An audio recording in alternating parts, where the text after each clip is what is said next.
പ്രിയ സ്നേഹിതരെ, കൽക്കരി കൊണ്ട് വെള്ളം ആവിയാക്കി ആവിയുടെ ഊർജം ഉപയോഗിച്ച് പ്രവർത്തിക്കുന്ന തീവണ്ടികൾ ധാരാളം ഉണ്ടായിരുന്ന ഒരു കാലഘട്ടമുണ്ട്. പണ്ട് ഞങ്ങൾ വടക്കേ ഇന്ത്യയിലായിരിക്കുമ്പോൾ വേനൽക്കാലത്ത് അവധിക്ക് വരേണ്ടത് മിക്കവാറും തീവണ്ടിയിൽ യാത്ര ചെയ്തുകൊണ്ടാണ്. അന്ന് ഞങ്ങൾ നാട്ടിലെത്തുമ്പോഴത്തേക്ക് ഞങ്ങളുടെ വസ്ത്രത്തിലൊക്കെ കൽക്കരിയുടെ പൊടി പുരണ്ട് മുഷിഞ്ഞ് അഴുക്കായിരിക്കും. കാരണം കൽക്കരി ധാരാളമായി ആ ട്രെയിനിൻ്റെ എഞ്ചിനിൽ നിന്ന് പുറകോട്ട് പറക്കുന്നതിനാലാണ് നമ്മുടെ യാത്ര ചെയ്യുന്നവരുടെ വസ്ത്രത്തിലൊക്കെ കൽക്കരി പെരളുന്നത്. എന്നാൽ കൽക്കരി ഉപയോഗിച്ച് ഓടുന്ന തീവണ്ടികളുടെ കാലഘട്ടം അങ്ങോട്ട് കഴിഞ്ഞിട്ട് ഇന്നിപ്പോൾ ഡീസൽ എഞ്ചിൻ കൊണ്ട് പ്രവർത്തിക്കുന്ന ട്രെയിനുകളായി. അതിനുശേഷം ഈ അടുത്ത കാലങ്ങളിലായി ട്രെയിൻ മിക്കതും തന്നെ വൈദ്യുതി കൊണ്ട് പ്രവർത്തിക്കുന്നവയാണ്. അപ്പോൾ ഇതൊക്കെ പണ്ട് 70-80 കിലോമീറ്റർ വേഗതയിൽ പോയിക്കൊണ്ടിരുന്ന തീവണ്ടികൾ, അത് ട്രെയിനുകൾ, ഡീസൽ എഞ്ചിനും വൈദ്യുതി കൊണ്ട് പ്രവർത്തിക്കുന്ന ട്രെയിനൊക്കെ ആയപ്പോഴത്തേക്ക് 100-150 വരെ കിലോമീറ്റർ വേഗതയിൽ പോകാൻ കഴിയുന്നവയാണ്. എന്നാൽ ഞാൻ കേട്ടിട്ടുണ്ട് ബുള്ളറ്റ് ട്രെയിൻ ജപ്പാനിലുള്ളത്, അതിലും വേഗതയുള്ളത് ചൈനയിൽ, അങ്ങനെ പലയിടത്തും അതിവേഗം 300-400 കിലോമീറ്റർ വരെ വേഗതയിൽ പോകാൻ കഴിയുന്ന ട്രെയിനുകൾ ഇന്ന് നിലവിലുണ്ട്. ഞാൻ അടുത്ത കാലത്ത് കേട്ടത് പരീക്ഷണാടിസ്ഥാനത്തിൽ ഇന്നിപ്പോൾ ശാസ്ത്രലോകം പരീക്ഷിച്ചുകൊണ്ടിരിക്കുകയാണ് കാന്തശക്തി ഉപയോഗിച്ച് ഓടിക്കാൻ പറ്റുന്ന ട്രെയിനുകൾ. അതിന് മാഗ്ലേവ് ട്രെയിൻ എന്നാണ് അതിന് പറയപ്പെടുന്നത്. അത് പരീക്ഷണാടിസ്ഥാനത്തിൽ ഇന്നും അത് ചെയ്തുകൊണ്ടിരിക്കുകയാണ്. അതിൻ്റെയൊക്കെ വേഗത 300-400 അല്ല, 1000-ന് മുകളിൽ, 1000, 2000, 3000 കിലോമീറ്റർ വരെ വേഗതയിൽ പോകാൻ കഴിയുന്നവ തുരങ്കത്തിനകത്തൂടെ ഓടിക്കാവുന്ന ട്രെയിനുകളൊക്കെ ഇന്ന് കണ്ടുപിടിക്കാനുള്ള ശ്രമത്തിലാണ്, ഓടിപ്പിക്കാനുള്ള ശ്രമത്തിലൊക്കെയാണ് ശാസ്ത്രലോകം. അങ്ങനെ ഇരിക്കെ ഞാനിത് പറയുന്നത്, നമ്മുടെ ഏത് കാര്യത്തിൽ നമ്മൾ വേഗത വേണം എന്ന് ആഗ്രഹിക്കുകയാണ്. ജീവിതത്തിൻ്റെ എല്ലാ മേഖലയിലും നമ്മൾ വേഗത ആഗ്രഹിക്കുന്നു. ഒരു നാട്ടിൽ നിന്ന് മറ്റൊരു നാട്ടിലേക്ക് പോകാനായിട്ട് പണ്ടൊക്കെ നമ്മൾ 1 ദിവസം അല്ലെങ്കിൽ 2 ദിവസം 3 ദിവസമൊക്കെ എടുത്തുന്ന സ്ഥാനത്ത് ഇന്നിപ്പോൾ രാവിലെ പോയി വൈകിട്ട് മടങ്ങി വരാൻ കഴിയുന്നത് പോലെയുള്ള വേഗതയിലായി കഴിഞ്ഞു നമ്മുടെ യാത്രാ സൗകര്യങ്ങൾ. ഇനി ജീവിതത്തിലെ യാത്രയിൽ മാത്രമല്ല വേഗത, നമ്മുടെ ജീവിതത്തിൻ്റെ പല മേഖലയിലും വേഗത വർദ്ധിച്ചു. അതുപോലെ തന്നെ ഗുണനിലവാരവും മെച്ചപ്പെട്ടു. നമ്മുടെ ജീവിത നിലവാരങ്ങൾ വളരെ മെച്ചപ്പെട്ടു.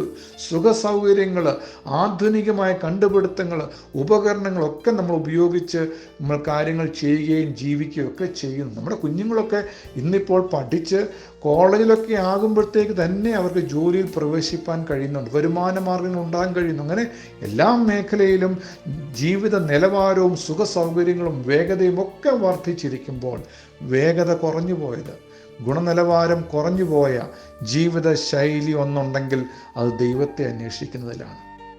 നമ്മളും നമ്മുടെ മക്കളും അടുത്ത തലമുറയും ദൈവത്തെ അന്വേഷിക്കുന്നതിൽ മടിയന്മാരായിക്കൊണ്ടിരിക്കുക. കാരണം അത് സുഖ സൗകര്യങ്ങൾ വർദ്ധിക്കുമ്പോൾ, വേഗത വർദ്ധിക്കുമ്പോൾ, തിരക്ക് കൂടിയപ്പോൾ നമുക്ക് നമ്മുടെ 24 മണിക്കൂർ ലഭിച്ചിരിക്കുന്നത് തികയാതെ വരുന്നു എന്നുള്ളതാണ് നമ്മൾ ചിന്തിക്കുന്നത്. എന്നാൽ ദൈവം നമുക്ക് തന്ന എല്ലാ ജീവിത സൗകര്യങ്ങൾക്കും നമ്മൾ ദൈവത്തിന് നന്ദി പറയുന്നതിനോടൊപ്പം, ദൈവമേ അങ്ങ് തന്ന 24 മണിക്കൂറിനുള്ളിൽ ദൈവത്തെ വിളിക്കാൻ കൂടെ, ദൈവത്തോട് ചേർന്നിരിക്കാൻ, ദൈവത്തിൻ്റെ അടുക്കൽ ചെല്ലാൻ കൂടെ ഞാൻ സമയം കണ്ടെത്തും എന്ന് പറയാൻ നമുക്ക് കഴിയുമോ?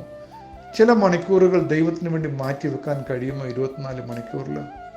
നമ്മുടെ വേഗതയൊക്കെ, ഗുണനിലവാരങ്ങളും സുഖ സൗകര്യങ്ങളൊക്കെ ദൈവത്തിൻ്റെ വിഷയം വരുമ്പോൾ അതും കൂടെ ഒന്ന് വർദ്ധിപ്പിക്കാൻ നമുക്കൊന്ന് മനസ്സ് വയ്ക്കാമോ? ദൈവമേ, അങ്ങ് തന്ന സമയം, അങ്ങ് തന്ന ആരോഗ്യം, എല്ലാറ്റിനും നന്ദി പറയുന്നു. മക്കളെ തന്നതിനായി നന്ദി, ജോലി തന്നതിനായി നന്ദി എന്ന് പറയാം. അപ്പോഴാണ് നമ്മുടെ ജീവിതത്തിൽ വരുന്ന പ്രയാസങ്ങളെക്കുറിച്ച് നമ്മൾ ചിന്തിക്കുന്നത്. അതിനുവേണ്ടി എന്ത് ചെയ്യണം? ദൈവം പറയുന്നു, നിങ്ങൾ എല്ലാറ്റിനും ദൈവത്തിന് നന്ദി പറയുവീൻ. നമുക്കറിയാം, ഒരു മനുഷ്യനോട് നമ്മൾ നന്ദിയുള്ളവരാകുന്നത് ആ ആളെ നമുക്ക് എന്തെങ്കിലും ഒരു ഉപകാരം ചെയ്യുമ്പോഴാണ്. ഉപകാരം ചെയ്ത ഒരാളെ കാണുമ്പോൾ നമ്മൾ നന്ദി പ്രകടനം നമ്മുടെ ജീവിതത്തിൽ ഉണ്ടെങ്കിൽ ആ ഉപകാരം ചെയ്ത ആൾക്ക് നമ്മളോട് പിന്നെയും സ്നേഹം തോന്നും. ഇതൊരു ദൈവിക സ്വഭാവമാണ്. അപ്പോൾ ഉപകാരം ചെയ്യുകയും ഉപകാരം കിട്ടുമ്പോൾ നന്ദി പറയുകയും നന്ദി പറയുമ്പോൾ കൂടുതൽ ഉപകാരം കിട്ടാൻ ഇടയാകുന്നു എന്നുള്ളത് ഒരു ദൈവിക സ്വഭാവമാണെങ്കിൽ നമ്മൾ ദൈവത്തിനടുക്ക് ചെന്നിട്ട് ലഭിച്ച നന്മയ്ക്ക് നന്ദി പറയാം.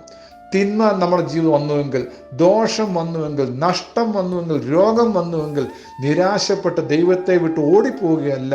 നമ്മൾ എല്ലാ രീതിയിലും ദൈവത്തിൻ്റെ അടുക്കിലേക്ക് തന്നെ ചെല്ലണം. ദൈവമേ, എൻ്റെ ജീവിതത്തിൽ ഒരു രോഗമുണ്ട്, എൻ്റെ ജീവിതത്തിൽ ഒരു മാനസിക പ്രശ്നമുണ്ട്, എൻ്റെ ജീവിത ജോലിയിലൊരു വിഷയമുണ്ട്, എന്നെ ഭാരപ്പെടുത്തുന്ന വിഷയമുണ്ട് എന്ന് പറഞ്ഞ്, ദൈവമേ അങ്ങ് എന്നെ സഹായിപ്പാൻ മതിയായവൻ എന്ന് ഞാൻ വിശ്വസിക്കുന്നു എന്ന് പറയാൻ കഴിയുമോ?